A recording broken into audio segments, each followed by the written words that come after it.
വിദേശകാര്യമന്ത്രി എസ് ജയശങ്കറിന്റെ പേരിൽ വ്യാജ വീഡിയോ പ്രചരിപ്പിച്ചു. കൈയോടെ പൊളിച്ചടുക്കി PIB ഫാക്ട് ചെക്ക് വിഭാഗം. Join the legacy of excellence at Little Flower Engineering Institute, Kalamassery. Social മീഡിയയിൽ വൈറലായ സംഭവം ഇതിനോടകം തന്നെ വലിയ രീതിയിൽ ഇതിനെ ആസ്പദമാക്കിക്കൊണ്ടുള്ള അന്വേഷണങ്ങൾ ആരംഭിച്ചിരിക്കുകയാണ്. പ്രചരിച്ച വീഡിയോ ദൃശ്യത്തിൽ അമേരിക്കൻ പ്രസിഡന്റ് ഡൊണാൾഡ് ട്രംപിനോടും US സ്റ്റേറ്റ് സെക്രട്ടറി മാർക്കോ റൂബിയോയോടും കോക്രോച്ച് ജനത പാർട്ടി ആകട്ടെ അവിടുത്തെ പ്രവർത്തകരെ ഇന്ത്യക്ക് കൈമാറണമെന്ന് ജയശങ്കർ ആവശ്യപ്പെടുന്നതായിട്ടാണ് ചിത്രീകരിച്ചിരിക്കുന്നത്. ഇതോടുകൂടി തന്നെ വീഡിയോ ആകട്ടെ കാട്ടു തീ പോലെയാണ് പടർന്നിരിക്കുന്നത്. ഇതാകട്ടെ വലിയ ചർച്ചകൾക്കും വിവാദങ്ങൾക്കും വഴിവെച്ചിരിക്കുകയാണ്.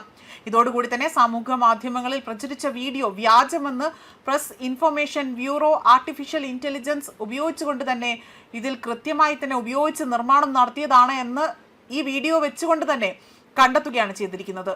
ഇതാകട്ടെ ഈ ദൃശ്യങ്ങൾ പിന്നീട് ഫാക്ട് ചെക്ക് വിഭാഗം സ്ഥിരീകരിക്കുകയും ചെയ്തു.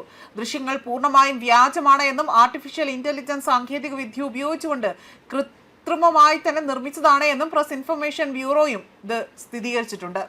സോഷ്യൽ മീഡിയയിൽ വൻതോതിൽ ചർച്ച വീഡിയോയിൽ തന്നെ ചിലരെ പാകിസ്ഥാനും ഇറാനും വേണ്ടി പ്രവർത്തിക്കുന്ന ഏജന്റുകളായി തന്നെ ചിത്രീകരിച്ചുകൊണ്ട് അമേരിക്കൻ ഭരണകൂടത്തോട് ഇന്ത്യക്ക് കൈമാറണമെന്ന് ജയശങ്കർ ആവശ്യപ്പെടുന്നതായി തന്നെ ഇതിൽ കാണിക്കുന്നതായി തന്നെ പറയുന്നുണ്ട്. എന്നാൽ യഥാർത്ഥ വീഡിയോയിൽ മന്ത്രി അത്തരത്തിലുള്ള പരാമർശങ്ങളൊന്നും തന്നെ നടത്തിയിട്ടില്ല എന്നതാണ് PIB വ്യക്തമാക്കിയിരിക്കുന്നത്. എന്നാൽ യഥാർത്ഥ വീഡിയോയിൽ മന്ത്രിയാകട്ടെ അത്തരത്തിലുള്ള പരാമർശങ്ങളൊന്നും തന്നെ നടത്തിയിട്ടില്ല എന്നതാണ് PIB വ്യക്തമാക്കിയിരിക്കുന്നത്. ദൃശ്യങ്ങളും ശബ്ദവും എഡിറ്റ് ചെയ്ത് AI സാങ്കേതിക വിദ്യ ഉപയോഗിച്ചാണ് വ്യാജ വീഡിയോ നിർമ്മിച്ചതെന്നും അധികൃതർ മുന്നറിയിപ്പ് നൽകിയിട്ടുണ്ട്.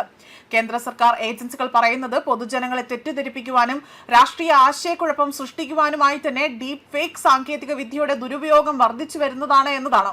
പ്രത്യേകിച്ച് രാഷ്ട്രീയ നേതാക്കളും അന്താരാഷ്ട്ര വിഷയങ്ങളും ചുറ്റിപ്പറ്റി വ്യാജ വീഡിയോകൾ നിർമ്മിച്ച് പ്രചരിപ്പിക്കുന്നത് വലിയ സുരക്ഷാ വെല്ലുവിളിയായി തന്നെ മാറുന്നുവെന്നും അധികൃതർ വ്യക്തമാക്കിയിട്ടുണ്ട്. സോഷ്യൽ മീഡിയയിൽ ലഭിക്കുന്ന വിവരങ്ങളും വീഡിയോകളും പ്രസ്താവനകളും എല്ലാം തന്നെ ഔദ്യോഗിക സ്ഥിരീകരണം കൂടാതെ തന്നെ വിശ്വസിക്കരുതെന്നും PIB ജനങ്ങളോട് അഭ്യർത്ഥിക്കുകയാണ് ചെയ്തിരിക്കുന്നത്. ഡിജിറ്റൽ കാലഘട്ടത്തിൽ AI അടിസ്ഥാനമാക്കിയുള്ള വ്യാജ പ്രചരണങ്ങൾ എത്രത്തോളം അപകടകരമാണ് എന്നതിന് മറ്റൊരു ഉദാഹരണമായി തന്നെ ഈ സംഭവം ഇവിടെ വിലയിരുത്തുകയാണ്. അമേരിക്കൻ സ്റ്റേറ്റ് സെക്രട്ടറി മാർക്കോ റൂബിയോയുടെ ഇന്ത്യ സന്ദർശന വേളയിൽ നടന്ന സംയുക്ത വാർത്താ സമ്മേളനത്തിൽ നിന്നുള്ള ദൃശ്യങ്ങൾ അതുപയോഗിച്ചുകൊണ്ട് ഇവിടെ തിരുത്തുകയാണ് ചെയ്തിരിക്കുന്നത്. ഇന്ത്യയും അമേരിക്കയും തമ്മിലുള്ള തന്ത്രപരമായ പങ്കാളിത്തത്തെക്കുറിച്ചും നയതന്ത്ര ബന്ധങ്ങളെക്കുറിച്ചുള്ള സാധാരണ ചർച്ചകൾ ജയശങ്കർ യഥാർത്ഥ വീഡിയോയിൽ നടത്തുന്നുണ്ട്. യഥാർത്ഥ രീതിയിൽ അത് ജയശങ്കർ സംസാരിക്കുന്ന ദൃശ്യങ്ങൾ ഉപയോഗിച്ചുകൊണ്ട് തന്നെ കമ്പ്യൂട്ടർ സാങ്കേതിക വിദ്യ വഴി തെറ്റായ ശബ്ദം അവിടെ എടുക്കുകയാണ് ചെയ്തിരിക്കുന്നത്.